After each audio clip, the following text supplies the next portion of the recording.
Hi everybody. In the spirit of Halloween upcoming very soon, and because I've seen a lot of other people post their ghost stories, I wanted to post one of mine. I had lived in a farmhouse in a very small community. I moved in when I was 12. The home was over 100 years old. It was a farmhouse out in the middle of nowhere, very secluded.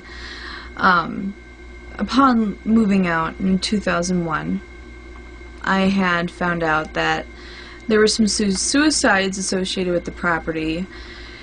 One relating to a drug overdose and another relating to cabin fever, because up in the north it can be very secluded, very remote. And this was long before I had even moved in.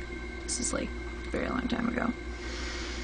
So, my worst experiences would be, when I first moved in, I was, like I said, a little youngster, so my mom chalked it up to childhood imagination, new house, so on and so forth. These stairs scared me for a very long time. We lived there like maybe 10 or 11 years, something like that, and that whole time, throughout, my preteen, teenage years, and even into an adult, I just had this creepy feeling like somebody was watching me. Before I moved out, my neighbors, whose grandfather actually built the home, said that a man had hung himself on the banister, which was really creepy to find out. But anyway, some of the stuff that would happen would be, people would hear, among me and, people that stayed over in my room, because my room was right above the kitchen, you'd hear whispering in the kitchen. From from midnight to 4 in the morning, somewhere in there.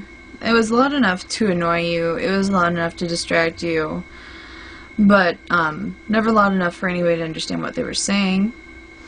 On several occasions I felt like there was somebody in the room with me, and I would feel like something cold was just sitting on my legs. And I would feel like this cold sensation travel up one leg but not the other, and it felt very isolated and very controlled, which made it kind of creepy. In another instance, there would be scratching in the wall. And at first I thought, well, this has to be an animal or something, but it had weird timing. Like, it would start at 3 a.m. and it would end when the sun came up. And I told the landlords about this what was happening, and they checked out and they said, well, we don't see any scratches here, there's no mouse droppings, it's not a vole, it's not a rat, there's no possibility that it's birds, because they didn't see any nesting or anything of that sort in there. So we were kind of at a loss for that one. Trying to think. Stuff would go missing a lot with no explanation and then reappear in a weird place later. I had gotten a check for my first piece of artwork that I ever sold. It was to a Frank Sinatra impersonator. And when I got this check in the mail, I was pretty proud of it. So it was on my purse and it was in my wallet. And I left my purse in my room, and I came back to go get it, to go cash it, and the check was gone. I looked for it for about a week, and finally I got so angry I just yelled, "Whatever the F is in my house, I want my damn check back, and I want it on my bed when I come back."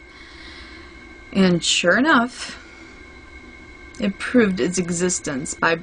I had, torn up the room. I had looked all over the place for this check. My mother looked all over for it because she knew how important it was to me.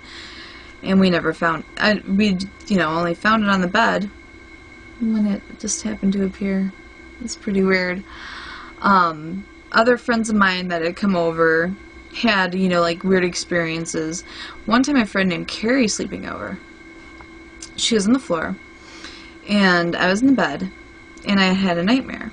I woke up, and a ceramic unicorn had gone from one side of the room to the other and smashed against the wall. And it woke Carrie up. She screamed a little bit. She's just like, what was that? And there was nothing that could have knocked the unicorn over. There was no plausible explanation that I could find. Yeah, there was like these little circular things that would show up in photographs a lot. When we thought, you know, me and a friend of mine, we just said, oh, we'll just take these photographs and maybe something will show up. I was kind of skeptical at first, you know, I'm like, oh, whatever. But sure enough, all over the place, there's like, on some of our family photos of kittens, because my mother used to raise kittens, Siamese, there would be like this cloudy, misty stuff all over the photos, and we took them back. We're just like, hey, you know, we paid you money to develop these, you know, pictures. What's wrong with these? And the person that owned the shop didn't have any logical explanation for us either. So, other stuff that would happen would be just a lot of like cold chills, like I would be, you know, in my room studying or whatever, and I would just feel like a cold, like just only on my back. It would just be like very isolated, very, you know, certain spots. And when I moved out of there, yeah, I thought, oh great, you know, I'm getting away from it. And I went to school for free. I went to this place called Job Corps. It's a pretty crazy experience. George Foreman went too, just so you know. Very cool guy.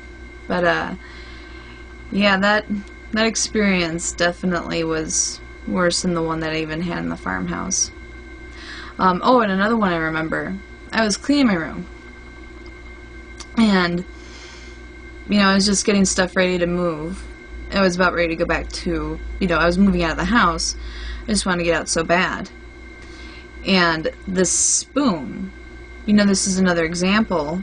It was on a desk, and it went from the desk, it just, like, it lifted off, and it took off across the room. I was like, oh, well, that's weird. You know, none of it really, like, was terrifying, except for the unicorn incident. It's just like you're having a nightmare, and at 3 in the morning something just picks itself up and throws itself across the room. I guess that would scare the tar out of anybody, or just about anybody anyway. But yeah, that's a very, very, very small portion of what I experienced. Just wanted to share. So everybody, thank you for watching. Have a great weekend.